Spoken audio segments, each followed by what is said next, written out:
ఎంపీగా తన పార్లమెంటు నియోజకవర్గ ప్రజలకు కేంద్ర మంత్రిగా తెలంగాణకు చేసిన అభివృద్ధి కార్యక్రమాలపై Kishan Reddy power point presentation ఇచ్చారు. రిపోర్ట్ టు పీపుల్ పేరుతో తాను చేపట్టిన కార్యక్రమాలు పురోగతిని కళ్లకు కట్టినట్టు వివరించారు. తెలంగాణ అభివృద్ధికి కేంద్ర ప్రభుత్వం సహకారం అందిస్తున్నప్పటికీ రాష్ట్ర ప్రభుత్వం సరైన రీతిలో స్పందించడం లేదన్నారు. జాతీయ రహదారులు, ఆయుష్ ఆసుపత్రుల అభివృద్ధికి అన్ని రకాలుగా సహకరిస్తామని హామీ ఇచ్చారు. సికింద్రాబాద్ పార్లమెంటు సభ్యులుగా కిషన్ రెడ్డి గారు చేసినటువంటి అభివృద్ధి పనులకు సంబంధించినటువంటి సమాచారాన్ని పూర్తిగా పొందుపరిచి తయారు చేసినటువంటి పుస్తకాన్ని అతిథులందరి చేత ఆవిష్కరింపజేస్తున్నారు. భద్రాచలం దేవాలయాన్ని కూడా 42 కోట్లతోటి అక్కడ రామాయణ సర్క్యూట్ డెవలప్మెంట్ చేస్తూ ఉన్నాము. ఆ రకంగా ఎలక్ట్రిక్ వాహనాలు కానీ, మంటపం కానీ, నిత్య కళ్యాణ మంటపం కానీ, లేకపోతే యాత్రిక సౌకర్యం కానీ, ప్రొజెక్షన్ రూమ్ కానీ, ప్రసాదాన్ని తయారు చేసేటువంటి పోర్టు కానీ, దాన్ని రాష్ట్రపతి గారిని పిలిచి మామూలుగా చేయలే, నేను రాష్ట్రపతి గారిని పిలిచి అది కూడా భూమి పూజ చేయించాను. నెక్స్ట్ రాష్ట్రపతి గారిని పిలిచి ఈ భూమి పూజ, ఆ భద్రాచలం టెంపుల్ కూడా డెవలప్మెంట్ చేస్తూ ఉన్నాను. అది కూడా మా కల్చర్ మినిస్ట్రీ ద్వారా. అదేవిధంగా నెక్స్ట్ రుద్రేశ్వర ఆలయం రామప్ప, మీకు అందరు తెలుసు.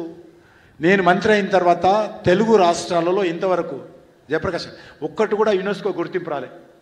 దేశంలో 40 వచ్చినాయి.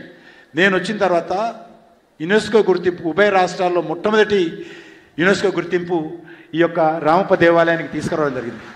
First time ఓడిపోయాము. ఓటు వ్యతిరేకంగా వేశారు. మళ్ళీ ప్రధానమంత్రి కార్యాలయం నుంచి ఎక్స్టర్నల్ అఫైర్స్ నుంచి డైరెక్ట్గా ఎవరైతే వ్యతిరేకం వేశారో రీఅప్పీల్ చేసుకొని రీఓటింగ్లో మళ్ళీ గెలిచాం. ఫస్ట్ టైం ఓడిపోయాము. మళ్ళీ అప్పీల్ చేసుకొని మళ్ళీ ఓటింగ్ పెట్టించి ఎవరైతే బాగాలేదు చేయొద్దన్నారో వాళ్ళతోటే ఒప్పించి చేయించాం. అద్భుతంగా దాన్ని కూడా 67 కోట్ల రూపాయలు ఇచ్చాను నేను. అద్భుతంగా జరుగుతూ ఉంది, పని జరుగుతూ ఉంది. దాన్ని కూడా ఆ పనులు ప్రారంభోత్సవాన్ని కూడా రాష్ట్రపతి గారిని పిలిచాను. నెక్స్ట్ రాష్ట్రపతి గారు స్వయంగా వచ్చి ఆ కార్యక్రమం పూంపు చేశారు. గవర్నర్ గారు కూడా Ramappa.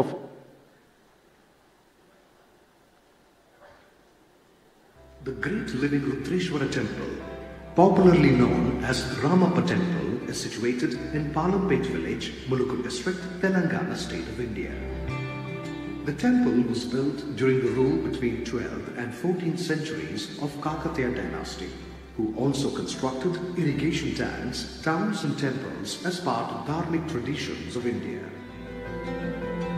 Rudreshwara temple is a చూడాలి, అదందరూ కూడా డెవలప్. రుద్రేశ్వర అద్భుతమైనటువంటి కట్టడం అది. With the use of engineering innovation by manufacturing lightweight floating bricks for పాడైపోయింది డెవలప్మెంట్ చేస్తాం. Foundations for geostructural strength, material selection knowledge and creativity in stone sculpting as technological ensemble. Rudreshwara temple displays an important interchange of tourism లేదా tourism. దీని పక్కన సుమారు 12 ఎకరాల స్థలం తీసుకొని